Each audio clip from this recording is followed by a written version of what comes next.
thought I'll do a quick video instead of write 1,000 messages about D&D. I just wanted to bring up 4 points. Number one being that the Aether deck is a big deal, which is why I brought Ulrich back into Portal. That was kind of, me pulling out my big DM deck and say, hey, Aether deck's important. Boom. But there's a whole lot of stuff about the Aether deck. Some of it I already know, some of it I don't. I'm figuring it out. But all of that stuff can be explored by the collectors. So even though the Aether deck is a big deal, you guys don't have to worry about it. You're going to get it anyway, because as long as it's, well, the collectors are going to do the research, and whether you ally with the collectors or not doesn't matter. It's going to be part of the story that way. Point number 2 is that one of the things that I wanted to do, so the Aether deck pulled Ulrich into this universe. That was my big dick move as point 1. But point 2, it was also to show that no matter who's DMing, no matter what side story we go down, I will always try to integrate it into the larger story, whether or not I planned it or not. So every session matters, every DM contributes. Not only every DM contributes, every player contributes, so don't feel like you're breaking the story or whatever. Obviously work with me on this point, but the whole thing, I brought Ulrich in because he was a one-off campaign character, and it mattered. I just wanted to make sure that Colin's session actually mattered to the story. His characters that he made impacted this reality, so everything matters. Because I know Colin and Simon wants to do more DMing sessions, and I don't want everyone to think, oh, it's just a diversion. No, it's going to be integrated into the story. So point 3, I'm going to admit that even though we've done a lot of progress in the story and we have a kind of an idea where the story's going, I am personally still in the laboratory mode. I'm still thinking about throwing things in just to see if they stick, to kind of build on top of what we already got.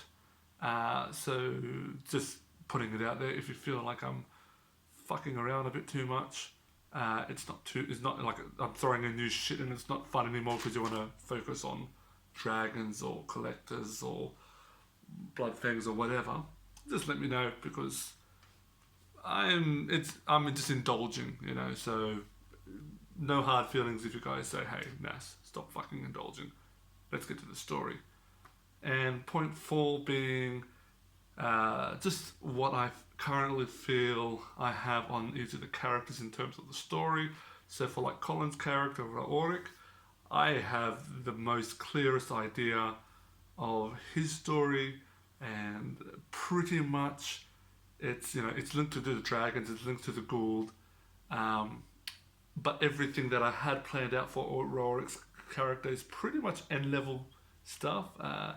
You guys are going to be high, you'll need to be high level, so I'll just drip feed Ulrich's story through. I just wanted to make sure that Colin knew that I'm not dissing his character, his stuff is coming later.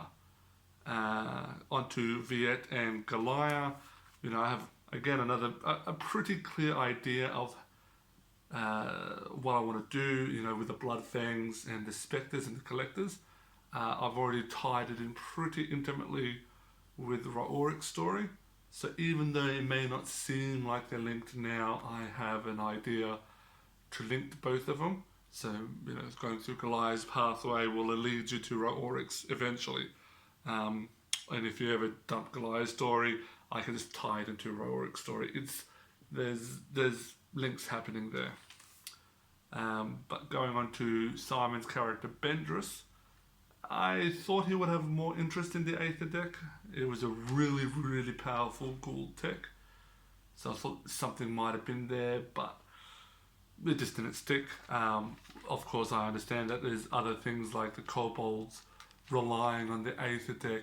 The Aether deck is not really portable. It is also unknown technology.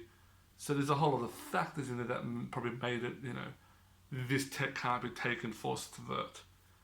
So going forward, I'm going to think about rescaling the tech so that really cool tech can be made portable, can be stolen for the cert without any cultural ties and stuff like that. So that's what I'm going to focus on Bendris' character, but mostly a lot of that's going to come through the collectors anyway. So I hopefully can tie Bendris' character to Ryorik's character and Goliath's character via the collectors, and then the dragons and Bloodfangs and the Ghoul. Finally, Daniel's character, Nicol. Thought he might have a bit more interest in the vampires. That would have linked into the spectres, because they're natural enemies, or even like the kobold revenant, good old Hundeep. But I obviously I can understand why Hundeep. I killed him in a way that was very satisfactory. So there's probably nowhere to go with Hundeep's story. But just in general, just the vampires and Hundeep didn't really resonate with Daniel, I don't feel. If it did, please tell me I'm wrong. And so basically, I know Daniel as a player usually connects to things through the game later on, with all of Acaxis, you know, having ties to the local population and stuff like that. So I will still just throw stuff out there, see what Daniel latches onto, and Urgo Nicol. So they're the 4 main points. I'm going to add, just DM me. The only reason why I know Colin's character the most is because Colin throws me a fuckload of feedback, which is fucking great. And yeah, gonna sort out a campaign soon, and that's pretty much it. So yeah.